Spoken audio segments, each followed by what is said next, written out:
Hello students, कैसे हैं आप सब।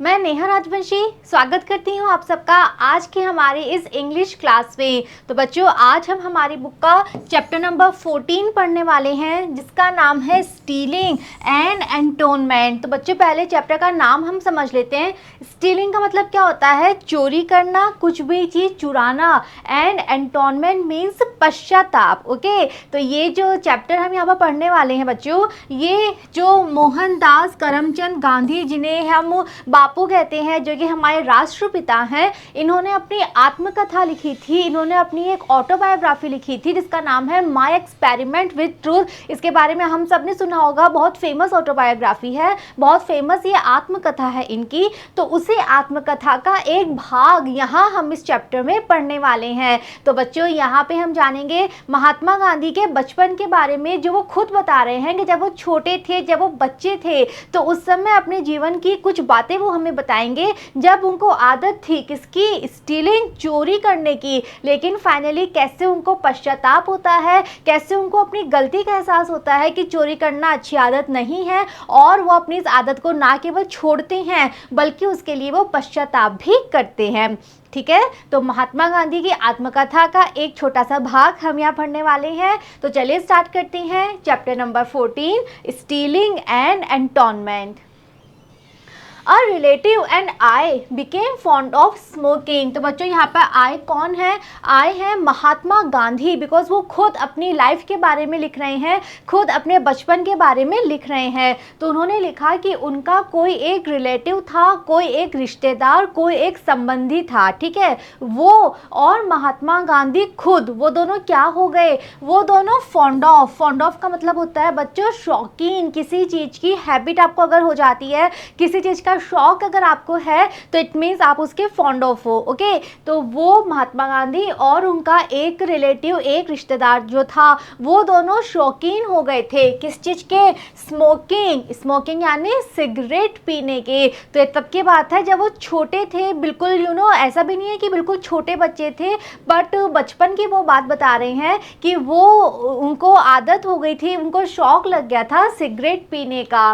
Not that we saw any good in smoking or were very fond of the smell of a cigarette. अब उनको cigarette पीने का शौक क्यों लगा? तो आगे वो कह रहे हैं कि इसका रीज़न ये नहीं था कि हमें सिगरेट पीने में कोई अच्छी बात नज़र आती थी, या हमें लगता था कि हाँ सिगरेट पीने के ये फ़ायदे हैं, सिगरेट पीने से ऐसा अच्छा हो जाएगा, ऐसा नहीं था। और ना ही ऐसा था कि सिगरेट की जो स्मेल है, सिगरेट की जो गंध है, हमें उस गंध का शौक था, हमें उस गंध से हमें वो गंध पसंद थी, ऐसा भी नहीं था। इट मीन्स वो कहना चाह रहे हैं कि हमने सिगरेट पीना क्यों स्टार्ट किया, इसका रीज़न ये नहीं था कि हमें ऐसा लग रहा था कि सिगरेट पीना बहुत अच्छी बात है, या फिर जो एक पर्टिकुलर गंध होती है ना सिगरेट से जो निकलती है। आप लोगों ने भी बच्चों, जैसे हम बस में जाते हैं या कोई भी पब्लिक प्लेस में हम जाते हैं, तो कई लोग हमारे आसपास ऐसे होते हैं जो कि सिगरेट पीते हैं, तो उसका जो धुआं निकलता है उसमें एक बहुत अजीब सी स्मेल आती है, बहुत एक अलग ही गंध आती है।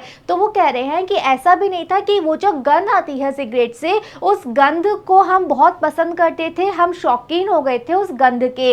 We simply imagine a sort of pleasure in emitting clouds of smoke from our mouth. तो फिर क्या रीज़न था, क्यों इन्होंने सिगरेट पीना स्टार्ट किया और क्यों ये सिगरेट पीने के शौकीन हो गए थे? तो वो रीज़न बता रहे हैं कि उन्हें बहुत ज़्यादा प्लेजर मिला करता था, बहुत ज़्यादा आनंद मिला करता था। किस चीज़ में? जब सिगरेट पीने के बाद अपने मुंह से ये एमिटिंग होता है, निकालना, अपने मुंह से निकाला करते थे। क्या निकालते थे? क्लाउड्स ऑफ स्मोक, धुएं के बादल।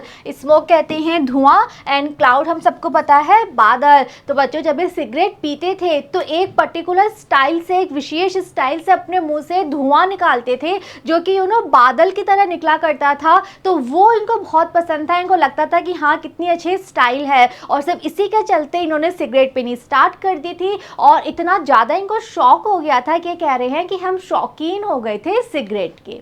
Okay, My uncle had the habit and when we saw him smoking we thought we should copy his example। अब बच्चों क्वेश्चन ये आता है कि महात्मा गांधी ने ये आदत सीखी किससे, उन्होंने किसको देखा इस तरह से धुएं के बादल बनाते हुए जो उनका भी मन करा कि हाँ हम भी ऐसा करेंगे। तो नेक्स्ट वो इस चीज़ को एक्सप्लेन कर रहे हैं कि उनके परिवार में उनके कोई अंकल थे, उनको हैबिट थी सिगरेट पीने की, वो सिगरेट पिया करते थे। तो जब महात्मा गांधी ने अपने उन अंकल को देखा, ओके, तो वो लिख रहे हैं कि जब हमने उनको सिगरेट पीते हुए देखा तो हमने सोचा कि हमें भी उनके उदाहरण की कॉपी करनी चाहिए, हमें भी उनकी नकल करनी चाहिए, हमें भी उनके जैसा करना चाहिए। तो इनके परिवार में कोई अंकल थे, वो सिगरेट पीते थे और जब इन्होंने उनको देखा कि हाँ वो कैसे सिगरेट पी रहे हैं, कैसे वो धुएं के बादल बना रहे हैं, तो वो देख के इनके मन में भी ये बात आती है कि हाँ हम भी ऐसा करेंगे, हम भी उनके एग्जाम्पल, उनके उदाहरण की कॉपी करेंगे।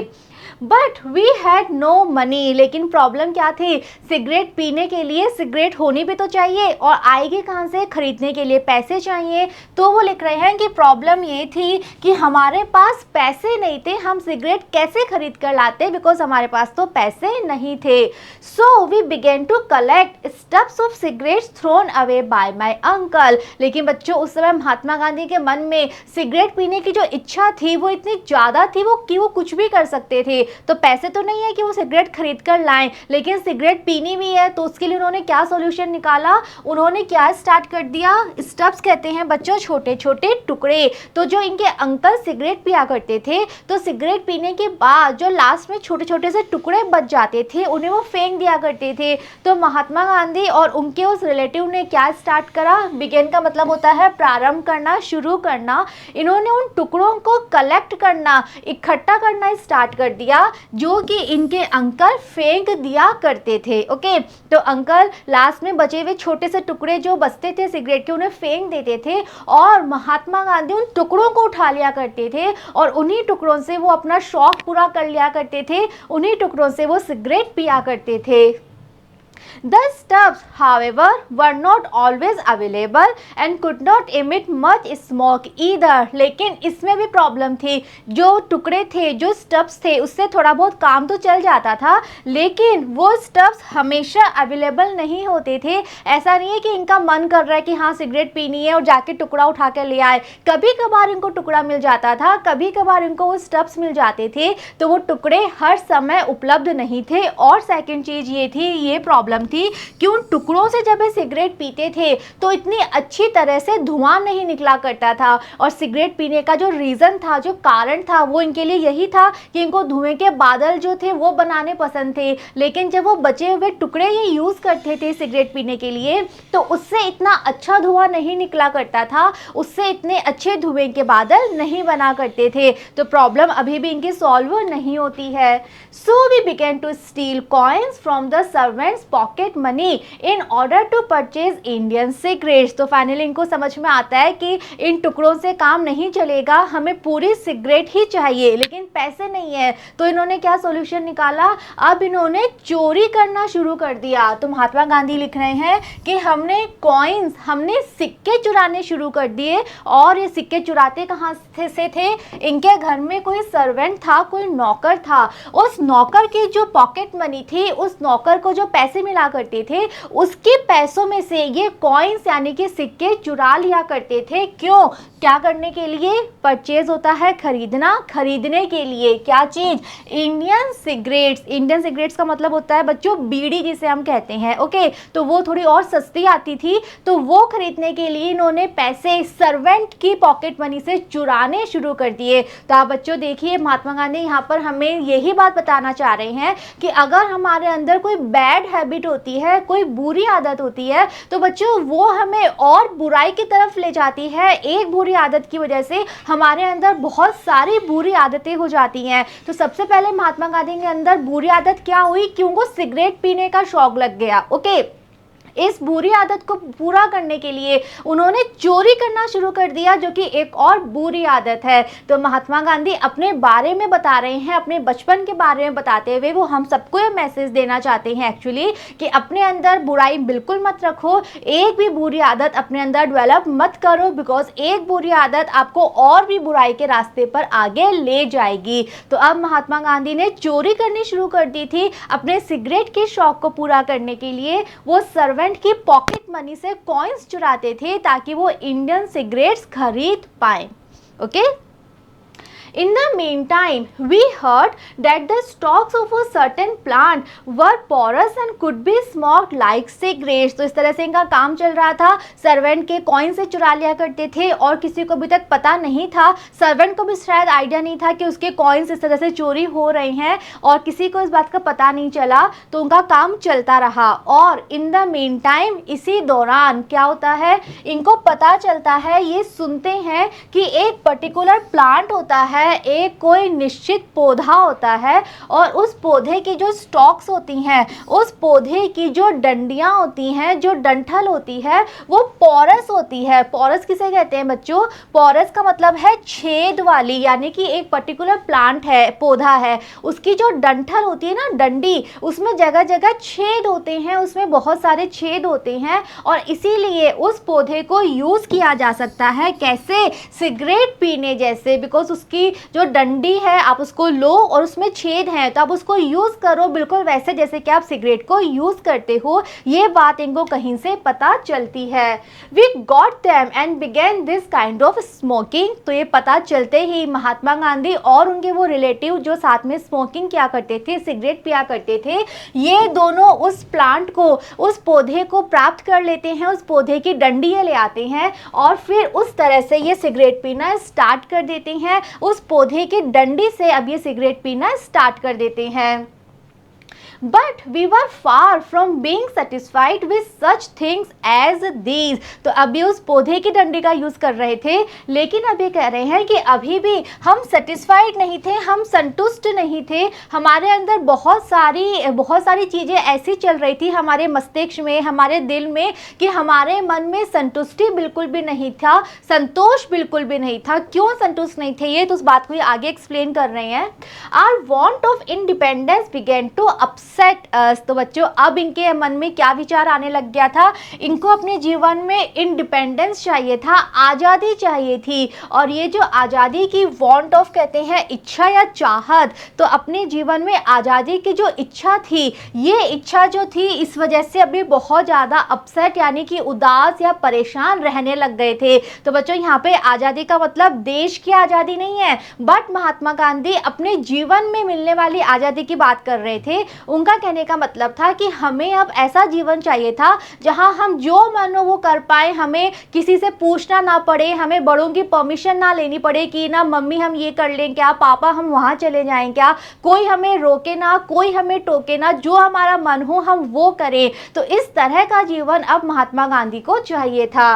It was unbearable that we should be unable to do anything without the permission of our elders. तो बच्चों अब ये चीज़ उनको बहुत परेशान कर रही थी और बिल्कुल अनबियरेबल हो गया था उनके लिए। अनबियरेबल कहते हैं बच्चों असहनीय, जिस चीज़ को सहन ना किया जा सके। तो अब महात्मा गांधी इस चीज़ को सहन नहीं कर पा रहे थे कि क्यों कुछ भी करने से पहले उनको परमिशन लेनी पड़ती है, उनको अनुमति लेनी पड़ती है, किसकी? अपने एल्डर्स, अपने घर के बड़े लोगों की। तो ये बात उनको बहुत परेशान कर रही थी कि अगर हमें स्मोकिंग करनी है, सिगरेट पीनी है तो हम पी सकते हैं, हम क्यों छुप छुप के पी रहे हैं, हमें क्यों कोई भी काम करने से पहले परमिशन लेनी पड़ती है। ये चीज़ अब उनको बहुत ज़्यादा परेशान करने लग गई थी। तो अगेन बच्चों क्यों ये विचार आ रहे हैं उनके मन में? बिकॉज अभी वो बुराई के रास्ते पर चलते जा रहे हैं, आगे बढ़ते जा रहे हैं और बहुत सारी बुरी आदतें उनके अंदर है। इसीलिए उनको बड़ा अजीब लग रहा था कि क्यों बड़े लोग उनको मना करते हैं, टोकते हैं,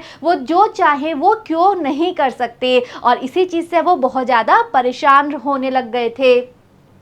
eight last in sheer disgust we decided to commit suicide. तो बच्चों अब देखो आप कि ये जो बुराई है ये मनुष्यों को किस लेवल तक ले जाती है, किस एक्सट्रीम पॉइंट तक ले जाती है कि महात्मा गांधी अपनी बुरी आदतों के चलते अब क्या सोचने लग गए थे, वो सोचने लग गए थे कि हम सुसाइड कर लेते हैं, हम आत्महत्या कर लेते हैं, बिकॉज फाइनली उनके मन में शीर का मतलब होता है बच्चों कंप्लीट, पूरी तरह से डिस्गस्ट यानी निराशा भर गई थी। उनको अपने जीवन में अब कोई आशा नहीं थी, कोई खुशी नहीं था, इतनी ज़्यादा निराशा में वो डूब गए थे कि फाइनली वो ये डिसाइड करते हैं, ये निर्णय करते हैं कि वो सुसाइड कर लेंगे, वो अपना जीवन ही खत्म कर देंगे। Okay, but how are we to do it. लेकिन अभी भी क्वेश्चन ये था, डिसाइड तो कर लिया कि सुसाइड कर लेंगे, लेकिन सुसाइड करेंगे कैसे, अपना जीवन खत्म करेंगे कैसे। From where were we to get the poison. जीवन खत्म करने के लिए जो पॉइजन चाहिए, जो जहर चाहिए, वो जहर कहाँ से लाएंगे। We heard that dhatura seeds were an effective poison. तो ऐसे समय में जब भी सुसाइड करना चाह रहे थे, मन में चल रहा था सुसाइड करना है, जहर चाहिए, जहर कहाँ से लाएं, तो ऐसे समय में इनको पता चलता है, ये सुनते हैं कहीं से कि एक पर्टिकुलर सीड्स होते हैं, सीड्स कहते हैं बीज, जिसका नाम है धतूरा। ओके, हम सबने सुना है ना धतूरा, यहाँ पिक्चर में भी हम देख सकते हैं, ये है बच्चों धतूरे के बीज। तो इनको पता चलता है कहीं से कि जो धतूरे के बीज होते हैं वो एक बहुत इफेक्टिव यानी प्रभावशाली पॉइजन है। तो बच्चों जो बीज होते हैं बहुत पॉइजनस होते हैं, जहरीले ये होते हैं। तो कहीं से इनको ये बात पता चलती है कि धतूरे का जो बीज है वो बहुत जहरीला है, तो आप उसको खाओगे तो वो जहर का काम करेगा और आप मर जाओगे, आप अपना जीवन खत्म कर पाओगे। तो ये बात इनको कहीं से पता चलती है। Off we went to the jungle in search of these seeds। तो बच्चों फाइनली डिसाइड कर चुके हैं कि हाँ अपना जीवन खत्म करना है, धतूरे के बीज लाने हैं। तो इसीलिए ये दोनों कहाँ जाते हैं, जंगल में जाते हैं। क्यों, उन बीज की तलाश करने के लिए, धतूरे के बीज की खोज में अब ये लोग जंगल चले जाते हैं। And we got them. और फाइनली जब ये ढूंढते हैं जंगल में तो इनको मिल भी जाते हैं, धतूरे के बीज अब इनके पास आ गए थे। Evening was thought to be an auspicious hour. Auspicious कहते हैं बच्चों शुभ। तो अब इनको डिसाइडेड है इनका कि हमें सुसाइड करना है, कैसे करना है वो भी पता है, धतूरे के बीज भी इनके पास में है। अब ये सोच रहे थे कि हम सुसाइड कब करें, तो इनको लगता है कि जो शाम का समय है वो बहुत ही ऑस्पिशियस है, शुभ है।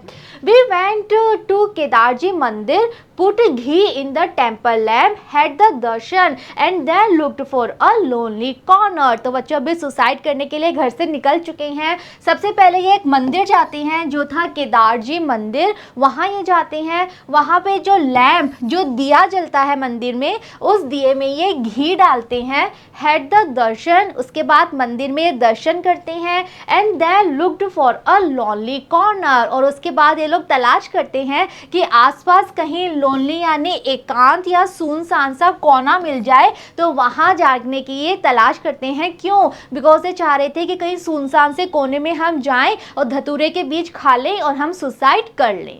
Okay, but our courage failed us. लेकिन क्या होता है, इनके अंदर जो करेज, जो साहस था वो इनको फेल कर देता है। इट मीन्स इनके अंदर साहस जो था वो नहीं हो पाता है। बिकॉज बच्चों सुसाइड करना इतना ईजी नहीं है। ये बातें करना आसान है कि सुसाइड कर लेते हैं, जीवन ख़त्म कर लेते हैं, लेकिन उसके लिए हिम्मत चाहिए। और इनका जो करेज था, इनके अंदर जो हिम्मत थी वो कम पड़ जाती है, इनके अंदर सुसाइड करने की हिम्मत नहीं आ पाती। Supposing we were not instantly killed. और क्यों, बिकॉज इनके मन में क्वेश्चन आता है कि क्या होगा अगर हम इंस्टेंटली तुरंत नहीं मरेंगे। मतलब इनको लग रहा था कि सपोज हमने बीज खा लिए, 5-6 बीज खा लिए और हम तुरंत नहीं मर रहे, हमें आधा घंटा लग गया मरने में, तो आधे घंटे तक की जो तड़फन है, जो कष्ट है, वो हम कैसे सहेंगे। And what was the good of killing ourselves. और ऐसे समय में इनके मन में एक और क्वेश्चन आ रहा था कि वैसे भी खुद का जीवन खत्म करने में क्या अच्छा होने वाला है, अगर हम मर भी जाएंगे तो हमारे साथ फिर क्या अच्छा होगा, हमारा जीवन तो वैसे भी खत्म हो ही जाएगा। Why not rather put up with the lack of independence? तो फिर ये सोचते हैं कि अपना जीवन खत्म करने की बजाय क्यों ना हमारे पास जो कम आज़ादी है हम उसी के साथ ही रह लेते हैं। हम क्यों आज़ादी की डिमांड कर रहे हैं, हम क्यों आज़ादी ना मिलने की वजह से मरना चाह रहे हैं, इसकी बजाय तो जो कम आज़ादी है हम उसी में ही रह लेते हैं। But we swallow 2 or 3 seeds nevertheless। तो बच्चों अब इनको डर लग रहा है, ये सुसाइड नहीं करना चाह रहे थे लेकिन फिर भी nevertheless यानी फिर भी ये क्या करते हैं, ये 2-3 बीज उनमें से स्वेलो कर लेते हैं। स्वेलो का मतलब होता है निगल लेना। ओके, तो दोनों ही महात्मा गांधी और उनके रिलेटिव दोनों ही 2-3 धतूरे के जो बीज थे इनके पास वो ये निगल लेते हैं, वो ये खा जाते हैं। ओके, सुसाइड नहीं करना चाहते बिकॉज इनको डर लग रहा है, ये डर गए हैं लेकिन फिर भी 2-3 बीज ये खा लेते हैं। We dared not take more। 2-3 बीज तो खा लिए, उसके बाद डेयर यानी हिम्मत करना, उसके बाद इनकी हिम्मत नहीं होती कि हम और बीज खाएं। Both of us fought shy of death and decided to go to Ramji मंदिर to compose ourselves। तो ऐसे में दोनों क्या होते हैं, fought shy का मतलब होता है डर जाना, तो दोनों बहुत डर जाते हैं। किससे? डेथ से। तो मृत्यु का जो डर है बच्चों सबसे बड़ा डर है ये, तो मृत्यु का उनको बहुत डर लगता है, वो डर जाते हैं मरने का सोचते ही, और फाइनली वो डिसाइड करते हैं कि वो सुसाइड नहीं करेंगे और अब वो राम जी मंदिर जाना चाहते थे, दर्शन करना चाहते थे। क्यों? अपने आप को कंपोज करने के लिए, अपने आप को शांत करने के लिए, उनके मन में जो बेचैनी चल रही थी, जो दुविधा चल रही थी, जो गलत काम वो करने जा रहे थे, वो सब चीज़ें ठीक करने के लिए, उनके मन में एक तरह से हम कह सकते हैं शांति पहुंचाने के लिए वो मंदिर जाना चाहते थे और वो राम जी मंदिर जाते हैं। And to dismiss the thought of suicide, और साथ ही अपने मन से वो आत्महत्या के विचार को डिसमिस कर देना चाहते थे, निकाल देना चाहते थे, हटा देना चाहते थे। I realized that it was not as easy to commit suicide as to think about it। और फाइनली महात्मा गांधी को रियलाइज होता है, उनको अनुभव होता है कि जो आत्महत्या करना है ये इतना आसान नहीं है, ये काम इतना इजी नहीं है जितना कि इसके बारे में सोचना। तो सोचना तो बहुत इजी है कि हाँ सुसाइड कर लो, बहुत प्रॉब्लम है जीवन में, जीवन ख़त्म कर लो, लेकिन आत्महत्या करना इतना आसान नहीं है, अपना जीवन ख़त्म कर देना इतना आसान काम नहीं है। The thought of suicide ultimately resulted in both of us bidding goodbye to the habit of smoking stubs of cigarettes and of stealing the servants' coppers for the purpose of smoking। तो बच्चों finally ये आत्महत्या करने का विचार हटा देते हैं बिकॉज ये बहुत डर जाते हैं डेथ से, लेकिन इस चीज़ से एक अच्छा काम होता है, और वो क्या काम होता है? तो महात्मा गांधी लिख रहे हैं कि ये जो विचार आया था उनके मन में सुसाइड करने का, आत्महत्या करने का, इसकी वजह से अल्टीमेटली फाइनली क्या हो पाता है, उनके फाइनली वो बिडिंग गुड बाय, फाइनली वो अलविदा कह पाते हैं। किस चीज़ को? सिगरेट पीने की हैबिट को। और सिगरेट भी वो कैसे पीते थे? जो सिगरेट के बचे हुए टुकड़े वो उठा के सिगरेट पीते थे, उस आदत को भी वो अलविदा कह देते हैं। और साथ ही साथ ये जो सर्वेंट के कॉपर्स चुराया करते थे, कॉपर्स कहते हैं बच्चों कॉपर के बने हुए कॉइन्स, तांबे के सिक्के। यहाँ पिक्चर में हम देख सकते हैं पुराने समय में बच्चों जब महात्मा गांधी छोटे थे उस समय इसी तरह के कॉपर के कॉइन्स चला करते थे, इस तरह के तांबे के सिक्के चला करते थे। तो सर्वेंट के पास भी यही सिक्के होते थे। तो हमने पढ़ा था ना पहले कि वो सर्वेंट के पॉकेट मनी से सिक्के चुराते थे। ओके, तो उस आदत को भी वो अलविदा कह देते हैं, और साथ ही सिगरेट पीने की आदत को भी वो अलविदा कह देते हैं। और सिक्के वो क्यों चुराते थे? बिकॉज उन सिक्कों से वो सिगरेट खरीदा करते थे। तो फाइनली महात्मा गांधी का ये कहना है कि ये जो सुसाइड का विचार उनके मन में आया था एक बार, जिसको बाद में वो हटा देते हैं, निकाल देते हैं, सुसाइड नहीं करते हैं, लेकिन उस विचार से एक अच्छा काम होता है, और वो काम ये था कि फाइनली सिगरेट पीने की आदत वो छोड़ देते हैं और चोरी करने की आदत भी छोड़ देते हैं। बिकॉज चोरी वो करते ही क्यों थे? सिगरेट खरीदने के लिए। तो अब जब सिगरेट ही नहीं पीनी तो चोरी करने की आदत भी उनकी छूट जाती है। वो इन दोनों आदतों को बिडिंग गुड बाय, अलविदा कह देते हैं, अपने जीवन से हटा देते हैं। Okay. Ever since I have grown up, I have never desired to smoke and always regard the habit of smoking as barbarous, dirty and harmful. Next Mahatma Gandhi लिख रहे हैं कि ये तो बचपन की बात है, बचपन में उनको हैबिट हो गई थी सिगरेट पीने की, लेकिन जब वो बाद में बड़े हो जाते हैं, जब वो एक ग्रो अप मैन बन जाते हैं, तो उस समय उनकी कभी भी वापस डिज़ायर नहीं हुई, कभी भी उनके मन में वापस से इच्छा नहीं होती है कि सिगरेट पी जाए। और हमेशा से ही सिगरेट पीने की जो आदत थी वो उन्हें कैसी लगा करती थी, जो लोग सिगरेट पीते थे तो उसके बारे में महात्मा गांधी सोचा करते थे कि ये जो आदत है ये बिल्कुल जंगली आदत है, बिल्कुल बर्बर आदत है, डर्टी गंदी आदत है और साथ ही साथ हार्मफुल हानिकारक आदत है। तो उनका कहना है कि बचपन में मुझे समझ नहीं थी, मैंने सिर्फ अपने अंकल के देखा देखी सिगरेट पीना शुरू कर दिया, लेकिन जब मैं बड़ा हो गया था, जब मुझे सारी बातें समझ में आने लग गई थी, तो मेरे मन में वापस कभी भी इच्छा नहीं हुई कि अब मैं सिगरेट वापस से पीना स्टार्ट कर देता हूं।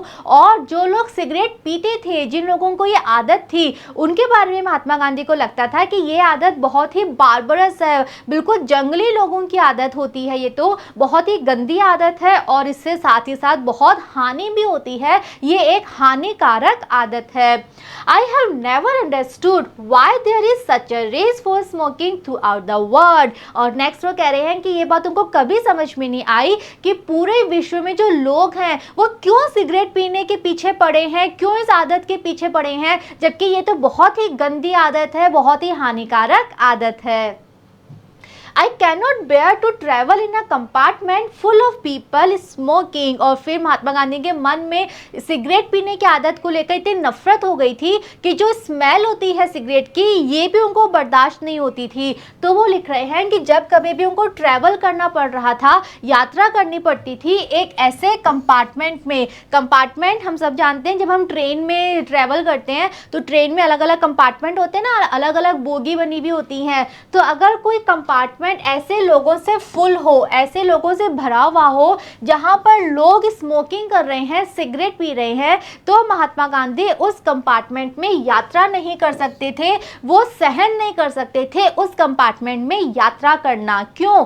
आई बिकम चॉक्ड बिकॉज वहां उस स्मेल की वजह से इनका दम घुटने लगता था, ये सांस नहीं ले पाते थे। तो बच्चों ऐसा आई होप आपने भी फील किया होगा, बिकॉज जब भी हम पब्लिक प्लेसेस पे जाते हैं, बस में जाते हैं, ट्रेन में जाते हैं, कोई ना कोई व्यक्ति ऐसा होता ही है जो सिगरेट पीता है, और वो जो स्मेल होती है, वो जो धुआं होता है, उसकी वजह से सच में सांस लेने में बहुत प्रॉब्लम होती है। और जब हम सांस नहीं ले पाते हैं प्रॉपरली तो सच में हमारा भी दम घुटने लगता है। तो महात्मा गांधी जब बड़े हो जाते हैं तो सिगरेट से इतनी नफरत उनके मन में हो गई थी कि अगर कोई और भी सिगरेट पी रहा है तो महात्मा गांधी का दम घुटने लगता था, वो उस कंपार्टमेंट में यात्रा करना सहन नहीं कर सकते थे। ओके, बचपन में सिगरेट पीते थे बिकॉज तब समझ नहीं थी, अंकल के देखा देखी सिगरेट पीनी शुरू कर दी, लेकिन जब बड़े होते हैं, जब समझ आती है, जब चीजें समझने लगते हैं, तो पूरी तरह से नफरत करने लग गए थे महात्मा गांधी सिगरेट पीने से।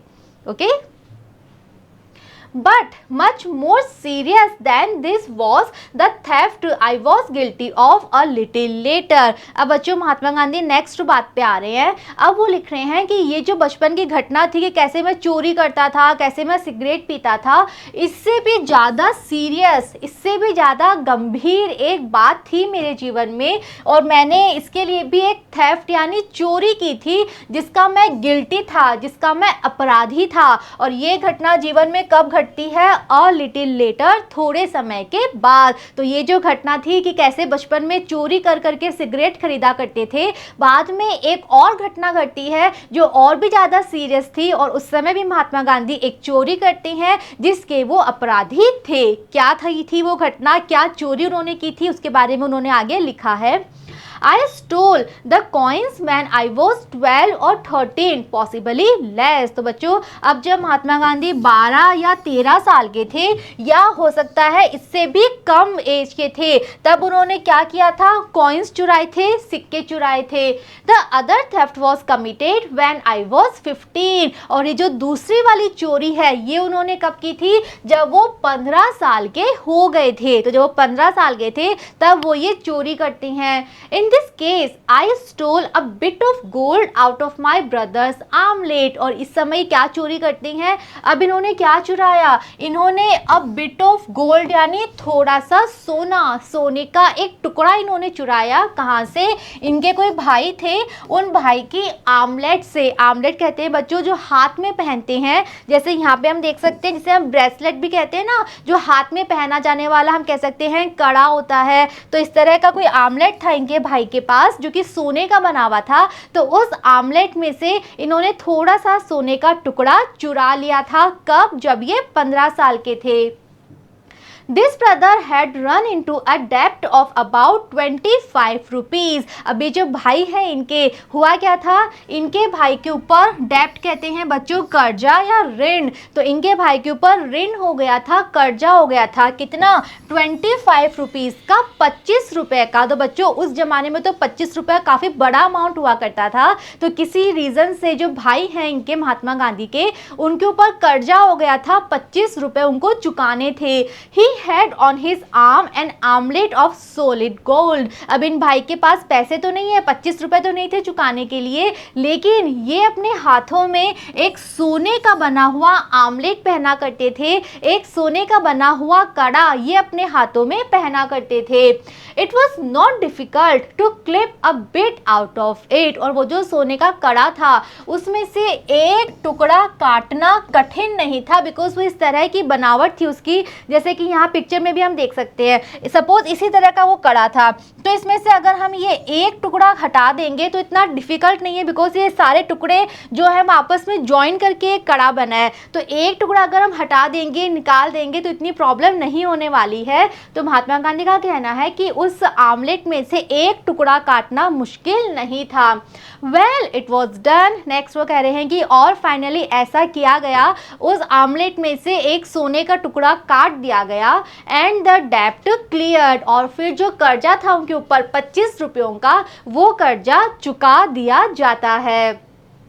But this became more than I could bear. Next Mahatma Gandhi कह रहे हैं कि लेकिन बाद में महात्मा गांधी को रियलाइज होता है कि ये अच्छी आदत नहीं है, और फिर ये जो चीज़ थी ये इतनी बड़ी बन गई थी उनके लिए कि वो इस चीज़ को सहन नहीं कर पा रहे थे। उनको गिल्ट हो रहा था, उनको अपराध बोध हो रहा था, अपनी गलती का एहसास हो रहा था, और इस बात को वो सहन नहीं कर पा रहे थे। I resolve never to steal again. तो फाइनली वो लिख रहे हैं कि आई रिजॉल्व, मैंने कसम खा ली, मैंने डिसाइड कर लिया कि अब मैं कभी भी चोरी नहीं करूंगा। I also made up my mind to confess it to my father. तो खुद ने तो डिसाइड कर लिया, खुद ने तो कसम खा ली कि मैं चोरी नहीं करूंगा, लेकिन साथ ही साथ ये भी डिसाइड करते हैं कि अब तक जो मैंने किया है, अब तक जो मैंने गलत काम किया है उसे मैं कन्फेस करूंगा। कन्फेस कहते हैं बच्चों किसी के सामने अपनी गलती मानना, ओके, किसी के सामने अपनी सारी गलती बोल के स्वीकार करना, इसे कहते हैं कन्फेस। तो वो डिसाइड करते हैं कि वो अपने फादर के सामने अपनी सारी गलतियां मानेंगे, अपने सारे गलत काम अपने फादर को बताएंगे और स्वीकार करेंगे कि हाँ मुझसे ये सारी गलतियां हुई हैं। But I did not dare to speak. Decide तो कर लिया फादर को बताना है, लेकिन अंदर से हिम्मत नहीं हो पा रही थी, वो हिम्मत नहीं कर पा रहे थे अपने फादर से बात करने की। Not that I was afraid of my father beating me। अब फादर से बात करने की हिम्मत क्यों नहीं हो रही थी, तो इसका रीज़न वो एक्सप्लेन कर रहे हैं महात्मा गांधी, और लिख रहे हैं कि इसका कारण ये नहीं था कि मैं अफ्रेड, मैं डरा हुआ था कि मैं फादर को बताऊंगा और फादर मुझे बीट यानी मारेंगे, तो मुझे फादर से होने वाली पिटाई का डर नहीं था।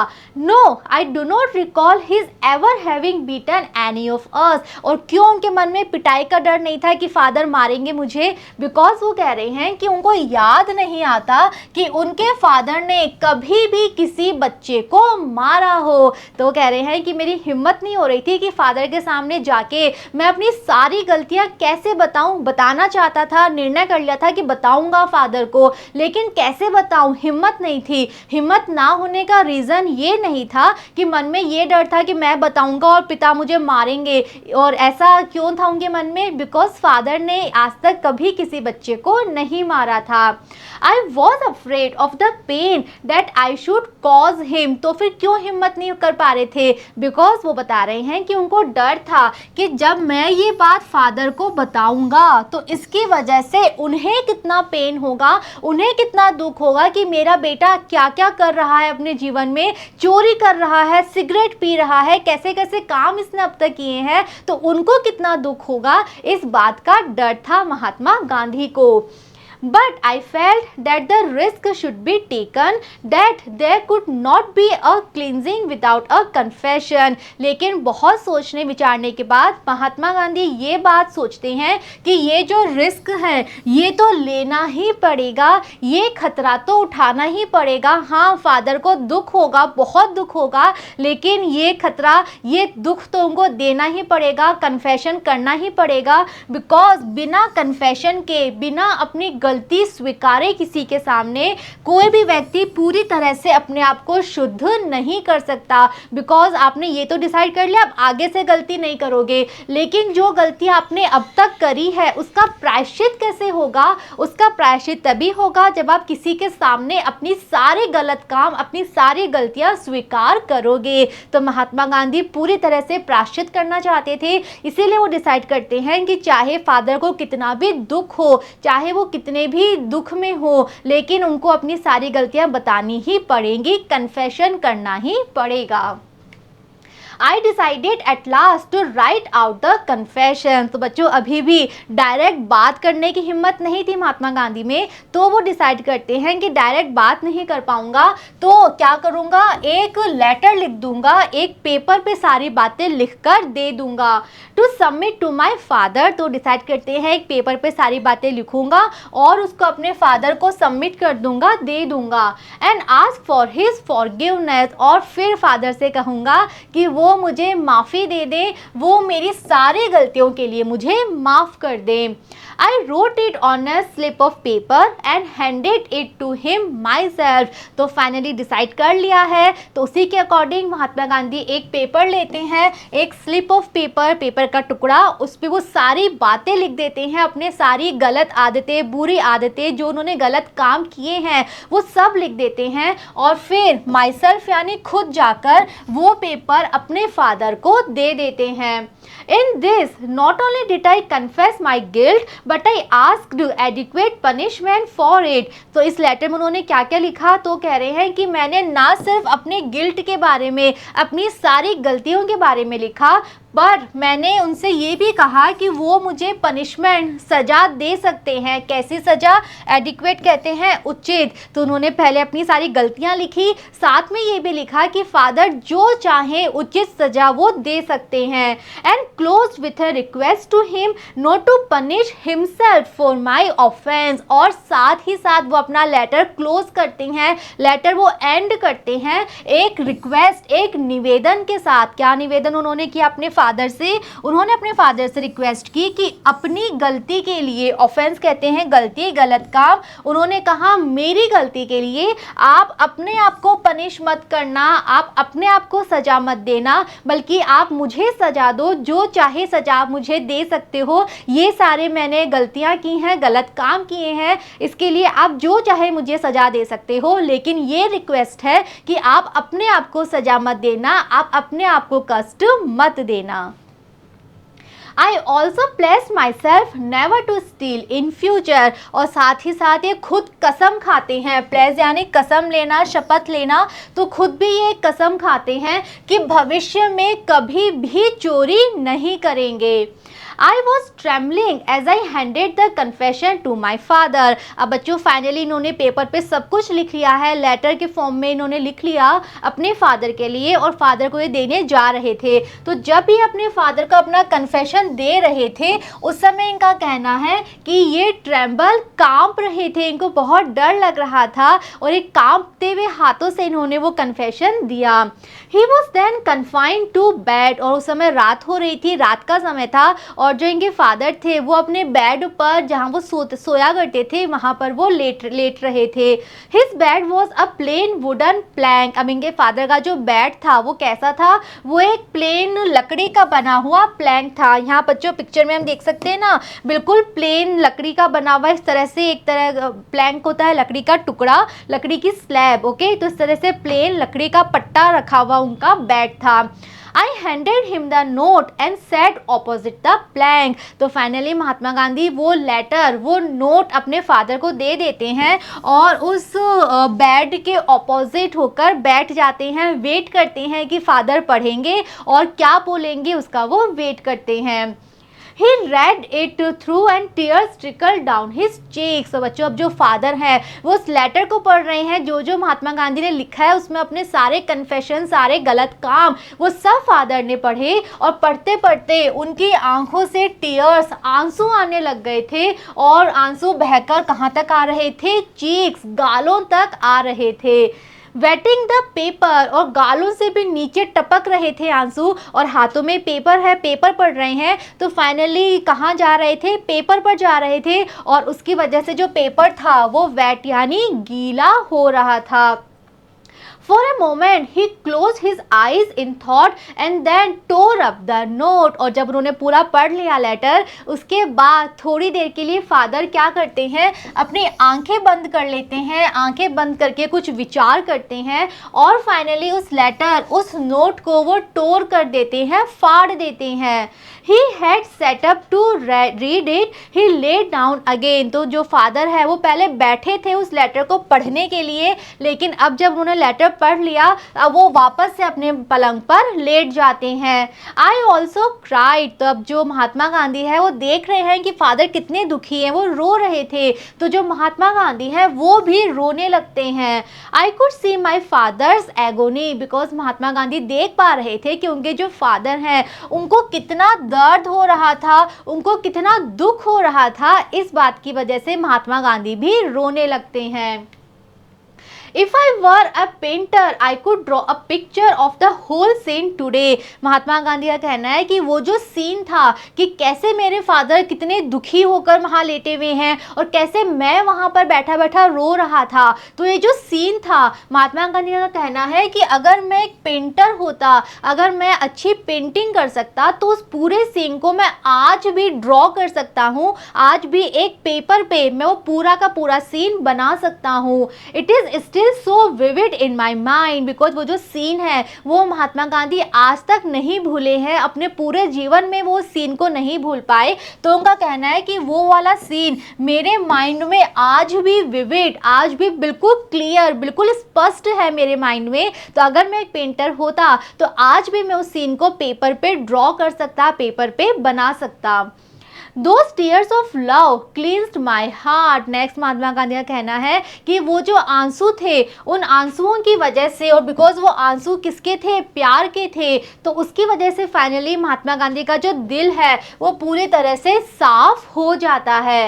And washed my sin away। और महात्मा गांधी ने अब तक जो गलत काम किए थे, अब तक जो पाप उनसे हुए थे, वो सारे पाप उनके धुल जाते हैं, वो पूरी तरह से प्रायश्चित उनका हो जाता है। Then I could read it in nothing more than a father's love, but today I know that it was pure अहिंसा। नेक्स्ट बच्चों वो कह रहे हैं कि उस समय तो उनको लग रहा था कि जो कुछ उनके मन में विचार आ रहे हैं, भावनाएं आ रही हैं, वो सिर्फ एक फादर का प्यार है, लेकिन अब उनको लग रहा है कि वो सिर्फ एक फादर का प्यार नहीं था, बल्कि वो एक अहिंसा का शुद्ध रूप था। तो बच्चों महात्मा गांधी के अकॉर्डिंग वो एक सच्ची अहिंसा थी जो कि उस समय उन्होंने महसूस करी थी।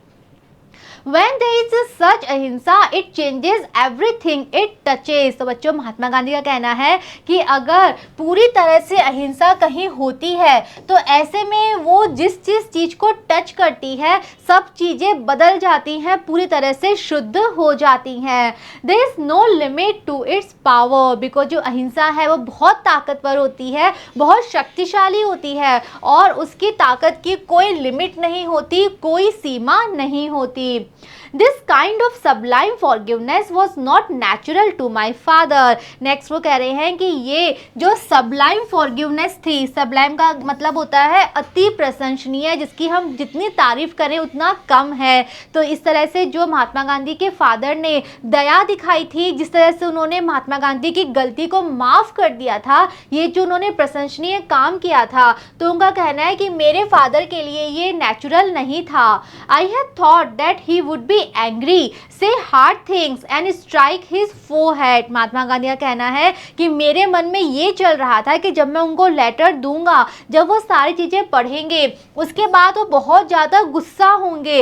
हो सकता है मुझे वो बहुत सारी हार्ड थिंग्स बोले, बहुत सारी कठोर बातें वो मुझसे बोलेंगे, तुम कैसे लड़के हो, तुम कैसे बच्चे हो, तुमने क्या करा है, इस तरह से कठोर बातें वो मुझे बोलें। और हो सकता है कि वो अपना फोरहेड, अपना माथा पीटे। Okay, but he was so wonderfully peaceful. लेकिन महात्मा गांधी के फादर ने ऐसा कुछ नहीं किया, ना वो गुस्सा हुए, ना उन्होंने कठोर बातें बोली, ना उन्होंने अपना माथा पीटा, बल्कि वो तो इतना आश्चर्यजनक रूप से पीसफुली, शांति से बैठे हुए थे। And I believe this was due to my clean confession. और महात्मा गांधी का कहना है कि इसका जो कारण था वो ये था कि मैंने पूरी तरह से अपना कन्फेशन किया था, मैं पूरी तरह से अपनी गलती का प्रायश्चित करना चाहता था, मैंने अपनी गलती को स्वीकार कर लिया था। A clean confession combined with a promise never to commit the sin again is the purest type of repentance. तो बच्चों, यहाँ महात्मा गांधी बता रहे हैं कि एक्चुअल में रिपेंटेंस, पश्चाताप का मीनिंग क्या है। पश्चाताप का एक मीनिंग पूरा तरह से अर्थ जो है वो क्या होता है कि सबसे पहले तो हमें क्लीन कन्फेशन करना चाहिए, पूरी तरह से अपनी गलती स्वीकारनी चाहिए, और साथ ही साथ हमें प्रॉमिस करना चाहिए, एक वादा करना चाहिए, यानी कि जो हमने अपनी गलती को स्वीकार करा है, उस स्वीकार करने की चीज़ को हमें कंबाइन करना चाहिए, जोड़ना चाहिए इस वादे के साथ कि हम वो पाप वापस कभी नहीं करेंगे, तभी हमारा पश्चाताप पूरा होता है। तो ऐसा नहीं है कि आज आपने ना कह दिया कि हाँ हमसे गलती हो गई, कल को आप वापस वही गलती करो, कल वापस से सॉरी बोलो कि हाँ गलती हो गई, नेक्स्ट डे वापस वही गलती करो। तो इस तरह से सॉरी बोलने से कुछ नहीं होता है, बल्कि अगर आप सॉरी फील कर रहे हो, अगर आप अपनी गलती मान रहे हो, तो आपको साथ साथ ये प्रॉमिस भी करना है कि वो गलती आप अपनी लाइफ में वापस कभी भी नहीं करोगे। और उसे कहते हैं एक पूर्ण प्रायश्चित, एक पूरी तरह से प्रायश्चित वही होता है। I know that my confession made my father feel absolutely safe about me। महात्मा गांधी का कहना है कि मुझे पता है, जो मैंने कन्फेशन किया अपने फादर से, जो मैंने अपनी गलती स्वीकारी, मेरे फादर पूरी तरह से सेफ हो गए थे मेरे बारे में। उनको पता था कि मैं अपनी गलती का रियलाइज़ कर रहा हूँ, अनुभव कर रहा हूँ, मुझे आभास है मेरी गलती का, और मैं वापस ये गलती नहीं करूँगा, मैं ये पाप वापस कभी नहीं करूँगा, ये मेरे फादर को पता था। And increased his affection for me beyond measure. और इसीलिए उस दिन के बाद से जो मेरे फादर थे, उनका जो अफेक्शन था, जो स्नेह था मेरे लिए, वो और भी बढ़ गया था, पहले से ज़्यादा हो गया था। और कितना बढ़ गया था? बियॉन्ड मेजर, जिसको हम नाप नहीं सकते, असीमित रूप से बढ़ गया था फादर का अफेक्शन महात्मा गांधी के लिए। बिकॉज उनको पता था कि महात्मा गांधी अब वो अपराध, वो पाप, वो गलती वापस कभी भी नहीं करेंगे।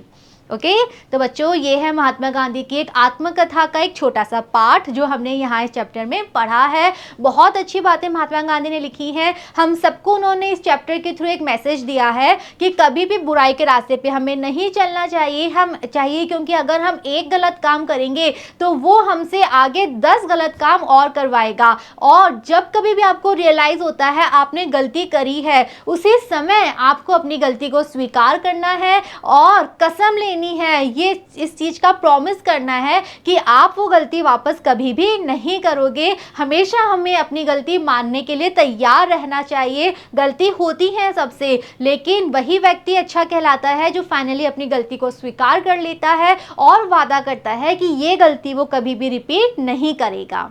ओके तो बच्चों, ये चैप्टर हमने पढ़ा। आई होप आपको चैप्टर समझ में आया है अच्छे से।